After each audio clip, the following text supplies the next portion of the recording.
Therefore, by comparing the physiological variables measured in swimming, cycling, and running, we did not mention swimming because there are very few data in swimming so far related to triathlon. And by comparing the adaptation of the triathletes to the adaptation of the runners and the cyclists, we can identify the effects of exercise load, and we can then better understand what can be the physiological requirement of triathlon. These traditional parameters, VO2 max, anaerobic pressure, heart rate, and economy, I will present data only on these parameters due to the time constraint, but we could also find some information about the underlying mechanism, the ventilatory response, blood flow, the muscle oxidative capacity, peripheral innervation, neuromuscular fatigue, and so on. Why is it important to access this type of data? It is important because it can help to quantify the training loads. It is important because it can help to investigate the cross-training effects.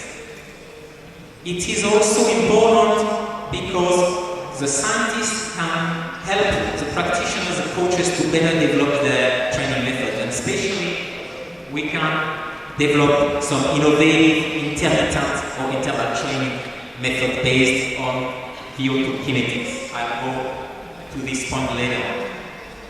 It is important because by analyzing the effect of swimming, cycling, we can also better understand the transition, the ability to perform with a primary exhaustive exercise, swimming or cycling in the case of running. And we all know that now you can lose the race in swimming, but if you want to win it, it will be running.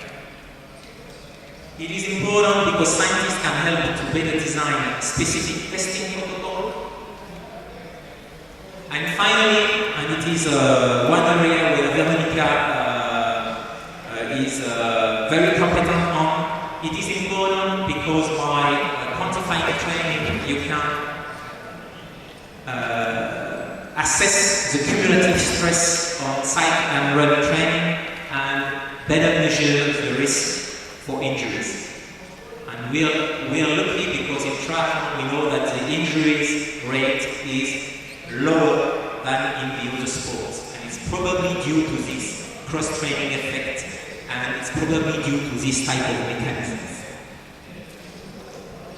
Opposite to the traditional approach, there is an innovating approach, an approach that is mainly based on VO2 kinetics. And the key scientist in this area is Andrew Jones. Andrew Jones is a British scientist who's working closely with Paula Radcliffe. And in this paper, he did state that these traditional parameters, I mean VO2 max, lactic threshold, economy, are important. Of course they are, because they determine the character of and place constraints upon the kinetics of VO2 during exercise. We suggest that only by appreciating how the traditional parameters of physiological function interact with the kinetics of VO2, only in this way we can understand and assess the physiological determinants of athletic performance, and these determinants can be truly understood. So one of the questions is, what do we know about VO2 kinetics in triathlon? And we can very briefly answer. So far we know almost nothing. Why is it so important? The characteristic of the VO2 kinetics that describe the time course of VO2 at the onset of exercise. In other words, the rate of change of VO2 when you have a transition from rest to exercise, or when you increase the intensity. These characteristics will determine the intensity domains and therefore the rate of changes, accumulation, storage, utilization of the traditionally described limiting factors of performance. accumulation of the metabolic, accumulation of the heat, accumulation of the glycolysis end product, glycolysis or glycogenolysis end product, and so on. So it is a complete different way of understanding performance to exhaustion, at least in the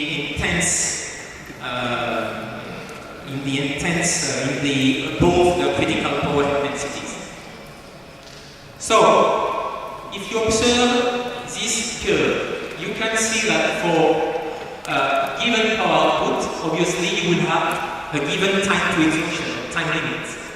And if I, 1, 2, 3, 4, if I observe the VO2 kinetics here, and if you observe the relationship between power output and time to exhaustion, then you can see the traditionally described hyperbolic relationship between power output and time to exhaustion.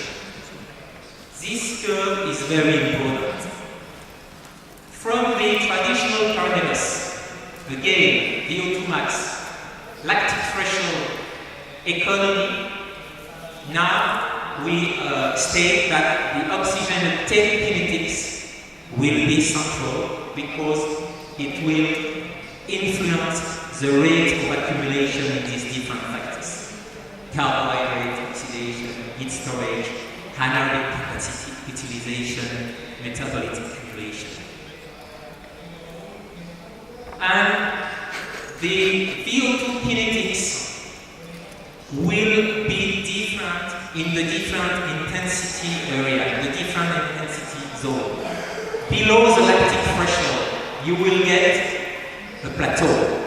Above the lactic threshold and the upper limit will be the critical power, you will have the development of a third component that is called the slow component.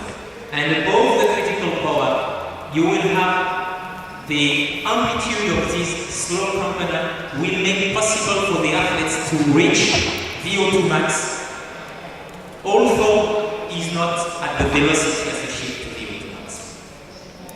We can model this VO2 kinetics. I'm sorry I have to be a little bit longer in the introduction because you will see, in my view, it is very, very important.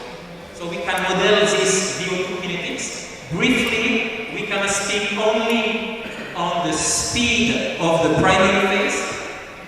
Do I reach the plateau quickly or not? If I can reach it quickly, then this parameter, that is a constant time, will be short. And the second parameter will be the extra oxygen consumption, the amplitude of the slow component. So the constant time of the primary phase and the amplitude of the slow component. In other words, if this amplitude is high, you can proportionally have a decrease in your efficiency.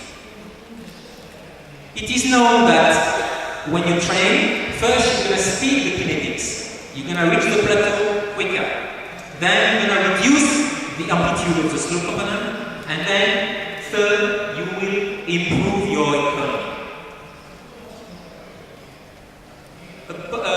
If we describe the different intensity domain based on the VO2 kinetics, we can observe that on the long distance triathlon, it will be mainly here, moderate and heavy intensity. On the Olympic distance, and it's even clearer now with the drafting, and it is clear since most of the Olympic distance triathlon now are won by a very strong final velocity, the sprint.